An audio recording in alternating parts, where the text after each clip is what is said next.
Okay, let's jump right into this explainer and look at one of the most epic arming of the hero sequences in all of ancient literature. You know that awesome moment in an RPG when your character finally gets their ultimate gear? Well, this ancient text takes that concept to a completely cosmic level.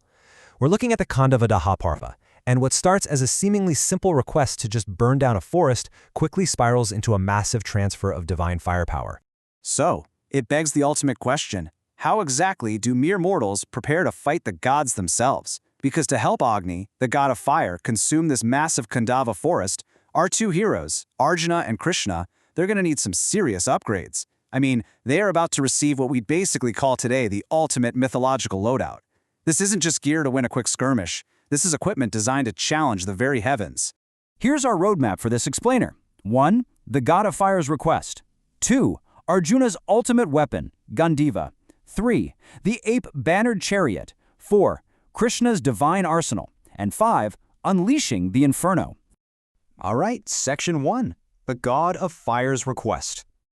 So Agni knows exactly what he's up against here. He desperately wants to consume the Khandava forest, but he knows for a fact he needs mortal backup to pull it off. So what does he do? He calls in a massive favor from Varuna, the ruler of the waters. And he doesn't just ask for any random weapons. No, he demands specific, absolute top-tier celestial weapons that were originally obtained from King Soma. Agni knows that if Arjuna and Krishna are going to do his heavy lifting, they need tools shipped straight out of divine storage. Moving on to Section 2. Arjuna's ultimate weapon, Gandiva. So, Arjuna is gifted the Gandiva. Now this isn't just any bow. This is the celestial bow created by Brahman himself, the ancient creator god. It is literally so magnificent that it's actively worshipped by celestial beings and Gandharvas, those mythological nature spirits. But practically speaking, for a warrior, its most crucial trait is that it is entirely incapable of being injured by any weapon. Period. It is fundamentally 100% unbreakable. Just look at these stats. It's known as the chief of all weapons, the grinder of them all. The text explicitly states it is equal to 100,000 standard bows, 100,000. And I absolutely love this next phrase. It is a multiplier of kingdoms.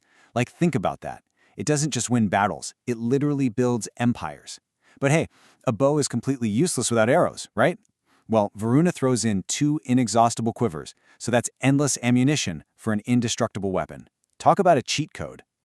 Okay, Section 3. The ape-bannered chariot.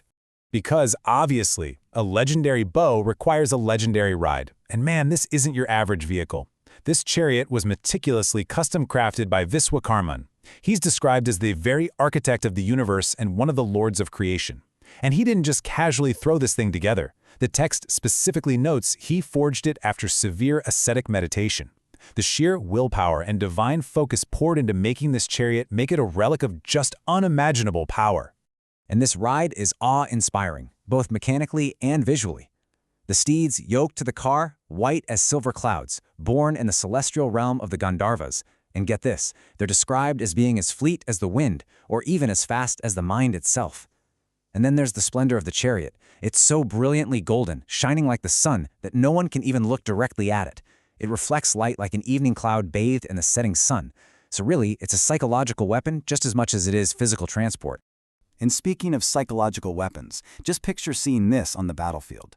The text actually says, "There sat upon that flagstaff a celestial ape, of form fierce like that of a lion or a tiger. Stationed on high, the ape seemed bent upon burning everything it beheld." Imagine that.